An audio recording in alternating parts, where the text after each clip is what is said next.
Si vous parvenez à voir cette vidéo, sachez que c'est la fin pour vous. Nous étions le 6 juin 1985. Cette date résonne dans mon être comme le jour où j'ai tout perdu, le jour de ma descente aux enfers. Nous avions subi un crash d'avion lors de notre survol en Sibérie. Dwight, qui fut gravement blessé, me demanda de chercher de l'aide dans ces terres gelées. La tempête faisait rage et, plus je m'éloignais de l'avion, moins je parvenais à le discerner. Environ un quart d'heure plus tard, je me perdis dans cette tempête glaciale et m'effondra dans la neige à cause du froid. J'étais seul dans ce vaste cauchemar.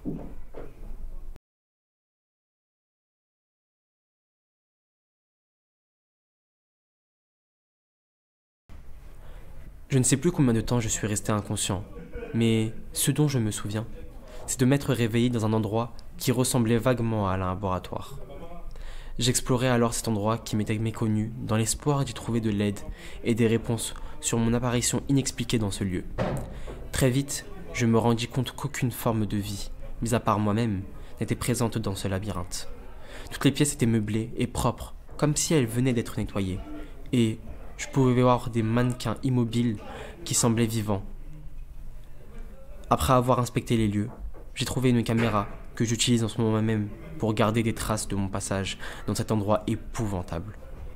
Cette dernière était dotée de pouvoirs, autant surnaturels qu'incroyables, pouvant ainsi modifier la réalité. Cette trouvaille me donna de l'espoir pour pouvoir m'échapper de cet enfer, du moins durant un temps. Je n'avais plus la notion du temps, mais je ressentais que je vieillissais. Cette caméra n'était qu'illusion. Je n'ai pas pu retrouver l'avion, je n'ai pas pu retrouver Dwight. Il n'y avait pas d'échappatoire.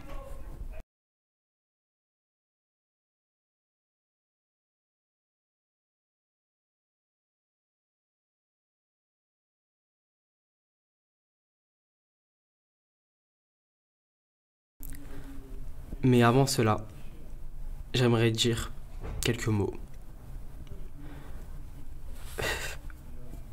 J'ai tant de regrets que... Dwight, excuse-moi de t'avoir laissé tomber. Tu étais blessé. J'aurais pu prendre la, la trousse de secours. Et je ne l'ai pas faite.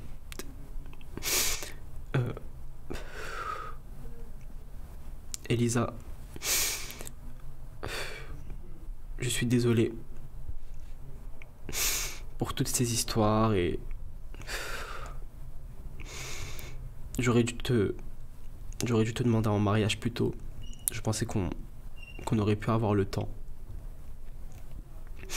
Et papa, maman,